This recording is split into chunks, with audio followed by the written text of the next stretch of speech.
మంచి మంచి మొత్తం క్లీన్ చేయాలి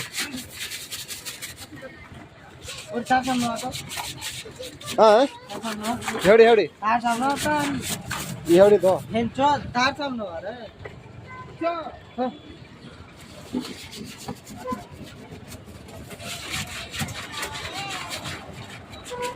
ఫ్రెండ్స్ మీకు నా కూలర్లు ఉంటే ఇట్లా నీట్గా క్లీన్ చేసుకోవాలి. ఈరోజు మన షాప్ కార్డ్కి కస్టమరే క్లీన్ చేసుకుంటున్నాడు. మొత్తం ఎట్లుంటుంది, మొత్తం పొడి పొడి ఉంటుంది. ఇక మొత్తం నీట్గా ఇట్లా మొత్తం లోపల మొత్తం దుమ్ము గిమ్ము అన్నీ తీసి పడేయాలి. నీట్గా క్లీన్ చేసుకోవాలి. అట్లా మన షాప్లో అన్నీ సర్వీస్ చేస్తాం మనము. కూలర్లు కానీ ఎటు సైడ్ మన షాపు మనదే.